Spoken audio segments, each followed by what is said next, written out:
Bienvenue dans cette partie où nous allons intégrer une maquette, réaliser un nouveau projet from scratch de zéro et voici la maquette. Une fois n'est pas coutume, je vais commencer par le zoning de cette maquette et identifier les différentes parties de mon projet de cette maquette. Encore une fois, il va s'agir de mon interprétation de cette maquette personnelle et d'un développeur à un autre, cette interprétation pourrait changer, d'accord ?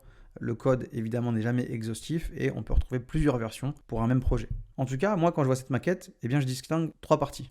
La partie haute de mon site, d'accord, le header, la partie principale, qui va très certainement être le main, et le footer, la partie basse. Maintenant que nous avons identifié les différentes composantes de notre maquette, allons un petit peu dans le détail et identifions les éléments sous bloc. Si je regarde le header, moi, je vois deux parties principales, une partie gauche, d'accord, et une partie droite.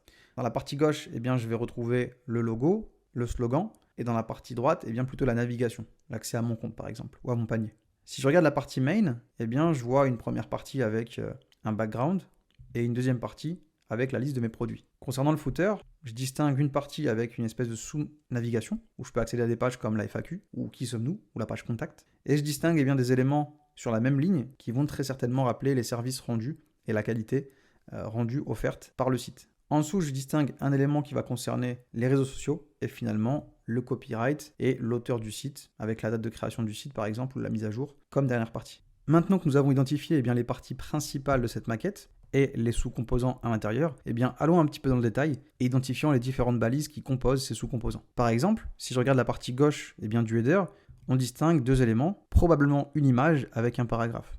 Concernant la partie de droite, le premier élément, je vois deux parties avec un icône et un lien. En dessous, on a un message de bienvenue qui correspond certainement à un paragraphe et on a finalement une navigation avec trois composants, d'accord ? Donc qui va correspondre à la balise nav avec une liste avec des UL, des LI et évidemment des liens de redirection dans cette navigation.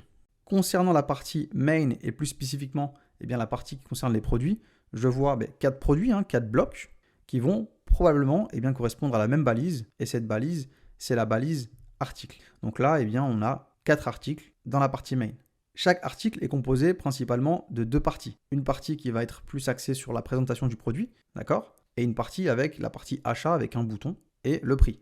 Donc on va retrouver une image, un titre, un span pour l'étiquette, un bouton pour acheter et probablement des divs pour annoncer la nouvelle tarification avec un prix barré pour montrer tout simplement la promotion faite pour cet article. Si je continue, dans mon footer, je retrouve la sous-navigation avec 4 éléments qui correspondra certainement à un UL avec des LI et des A.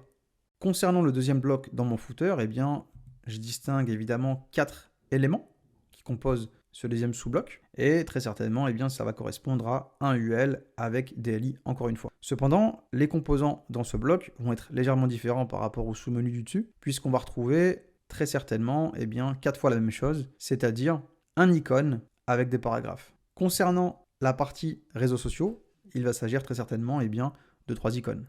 Et finalement, la dernière partie sera un paragraphe pour le copyright et l'auteur du site. Maintenant que nous avons pu décortiquer notre site et qu'on a un plan de route, il ne reste plus qu'à passer au code à vos éditeurs de texte.